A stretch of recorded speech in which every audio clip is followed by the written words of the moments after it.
ഇതൊക്കെയാണ് കളി, ജാതി കളി. ഇംഗ്ലണ്ട് അടിക്കുന്നു, ക്രൊയേഷ്യ അടിക്കുന്നു. ഇംഗ്ലണ്ട് വീണ്ടും അടിക്കുന്നു, ക്രൊയേഷ്യ വീണ്ടും അത് ഇക്ലേസ് ചെയ്യുന്നു.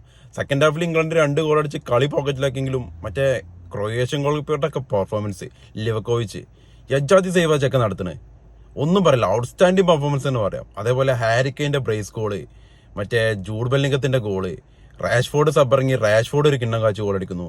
ഡെക്ലാറേഷന്റെ എണ്ണം പറഞ്ഞ സെറ്റ് പീസസ് ആള്. എന്ത് പറയാം, കളി ഫസ്റ്റ് ഹാഫ് ആണ്, പിന്നെ കളി മുതലായി. ഇതൊക്കെയാണ് കളി, ജാതി കളി. ഇംഗ്ലണ്ട് അടിക്കുന്നു, ക്രൊയേഷ്യ അടിക്കുന്നു. ഇംഗ്ലണ്ട് വീണ്ടും അടിക്കുന്നു, ക്രൊയേഷ്യ വീണ്ടും അത് ഇക്ലേസ് ചെയ്യുന്നു. സെക്കൻഡ് ഹാഫിൽ ഇംഗ്ലണ്ട് 2 ഗോൾ അടിച്ച് കളി പോക്കറ്റിലാക്കിയെങ്കിലും മറ്റേ ക്രൊയേഷ്യൻ ഗോൾകീപ്പറുടെ പെർഫോമൻസ്, ലിവക്കോവിച്ച് യജാതി സേവാച്ചൊക്കെ നടത്തുന്നത് ഒന്നും പറയില്ല. ഔട്ട്സ്റ്റാൻഡിങ് പെർഫോമൻസ് എന്ന് പറയാം. അതേപോലെ ഹാരിക്കെയിന്റെ ബ്രേസ് ഗോള്, മറ്റേ ജൂഡ് ബെല്ലിംഗത്തിന്റെ ഗോള്, റാഷ്ഫോർഡ് സബ്ബറിങ്ങി റാഷ്ഫോർഡ് ഒരു കിണ്ണം കാച്ച് ഗോൾ അടിക്കുന്നു. ഡെക്ലാറേഷന്റെ എണ്ണം പറഞ്ഞ സെറ്റ് പീസസ് ആള്. എന്ത് പറയാം, കളി ഫസ്റ്റ് ഹാഫ് ആണ്, പിന്നെ കളി മുതലായി.